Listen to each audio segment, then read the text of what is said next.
In the continuation of the Gospel of Matthew, in today's Gospel, we find Matthew sharing that God missions the apostles, but also warns them of the road ahead. They'll be persecuted and therefore need to use their gifts and talents to share the good news. He further shares that when persecuted, they should not fear, as the Spirit will speak through them. And finally, the work is ongoing and incomplete.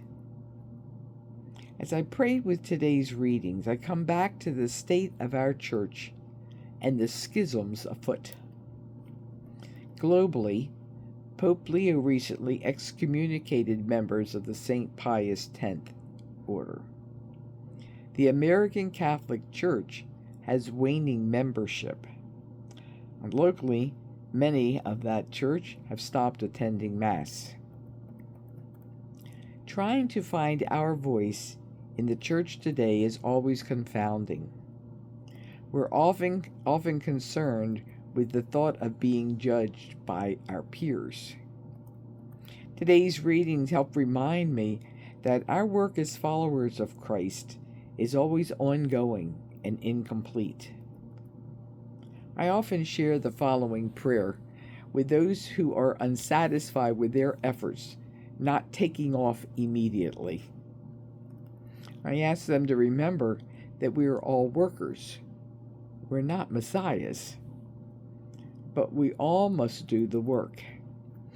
And I love this prayer by the late Bishop Ken Utner of Saginaw, Michigan. He wrote, it was a prayer of Oscar Romero.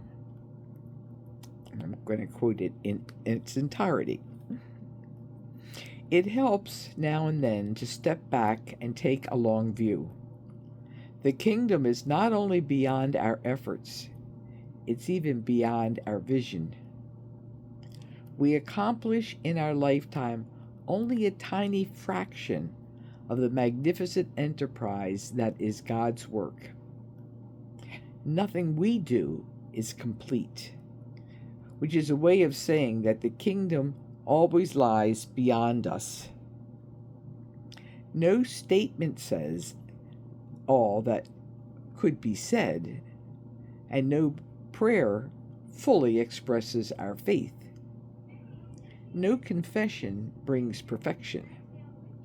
No pastoral visit brings wholeness.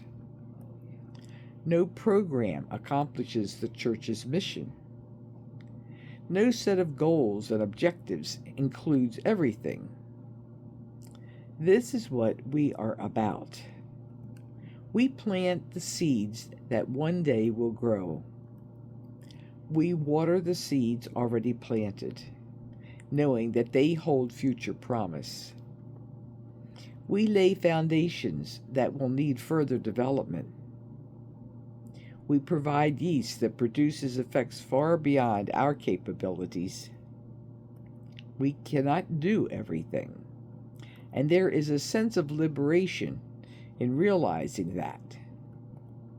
This enables us to do something, and to do it very well. It may be incomplete, but it's a beginning, a step along the way, an opportunity for the Lord's grace to enter and do the rest. We may never see the end results, but that's the difference between the master builder and the worker. We are workers, not master builders, ministers, not messiahs. We are prophets of a future that is not our own. Amen.